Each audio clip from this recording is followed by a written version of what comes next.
In this tutorial video, we're going to set up a Canon T8i for use with the JMC 134 class. Start by inserting the battery into the camera. On the bottom side of the camera, use the latch to open the panel and insert the battery with the Canon label facing to the outside edge of the camera. Next, we'll insert an SD card. On the right side of the camera body, push the panel back and pull it open.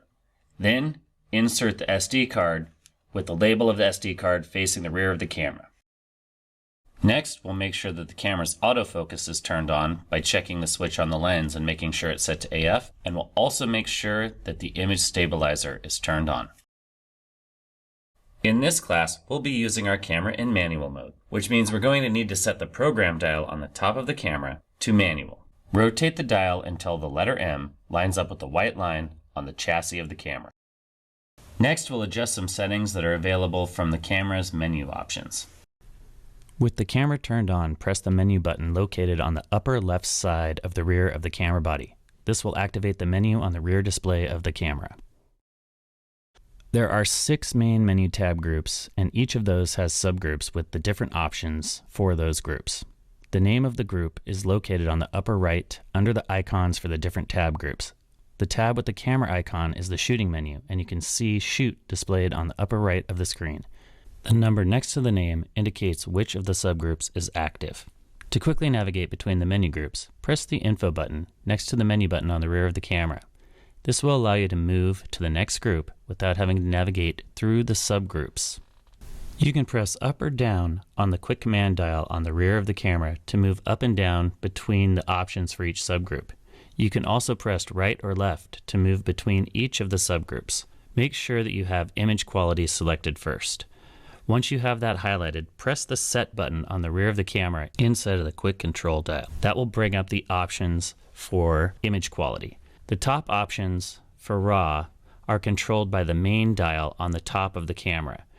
To switch between those settings, turn the dial to the right or the left to turn RAW off, to shoot in fully uncompressed RAW, or in this case, in this class, we'll be shooting in compressed RAW format. Make sure that the CRAW is highlighted. Next, we have some JPEG options available on the bottom. If any of these other ones are selected, use the left and right on the quick command dial on the rear of the camera to make sure that JPEG has the line under it. That means that we will not be shooting a JPEG as well as a camera RAW. When you have both of those set to the proper settings, press the Set key in the middle of the quick command dial to accept those settings. While you're in this menu, quickly scroll down and make sure that the release shutter without card is set to off. If it's not set to off, you can actually take photos without a card in your camera, and this could be problematic if you go to an assignment and there's no card in your camera. Next, we'll verify some settings in our setup menu.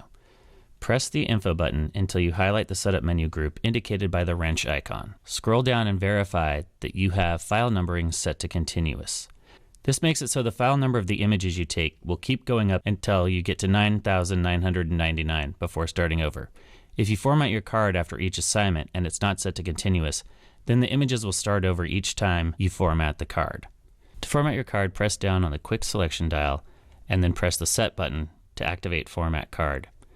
Using that quick selection dial, press to the right to select OK, and then press the Set button to select OK, and your card will be formatted. Obviously, don't do this if you have images on your card that you need to get onto a computer. But anytime you're done with an assignment, you should get in the habit of formatting your card, and you should also get in the habit of not saving your images and other files on your SD card because SD cards get lost very easily. Next, we'll set the auto power off and the date and time on the camera. To move between menu subgroups, press the quick control dial to the right to move to the next group. With auto power off highlighted, press the Set button to select this option. I have this set to 8 minutes so that it doesn't turn off while I record this demo, but you should set it to 1 or 2 minutes. This way, if you accidentally leave your camera on, it will go into sleep mode after a minute or two and not drain your battery after a few hours. Use the quick control dial to navigate to either 1 minute or 2 minutes and press the Set button. Next, verify your camera is set to the proper date and time. If you need to change the time, press down on the quick control dial until you highlight the Date Time Zone option. Press the Set button to get into that option, and then also use the quick control dial to navigate between the different options here to change them. So if I needed to change the date I can push the set button and then use the up or down keys to change between months. If your camera is set to the wrong time zone, for example, we are in the Los Angeles time zone, use the right arrow on the quick control dial to get to the time zone. Press the set key, and if you know the time difference, you can scroll down, but if this is not set to Los Angeles, press the set key again, and I can scroll through the different time zones. And when I get to the right one, which for us is Los Angeles, I press set, and I am now going to scroll down and press OK, and now it's set to Los Angeles. I can also turn daylight savings time on or off right here. In this case, it is turned on. And once I have this all set to the proper time and the proper time zone, I can just press the menu button to go back to the previous menu item. And now our camera is ready to use for class.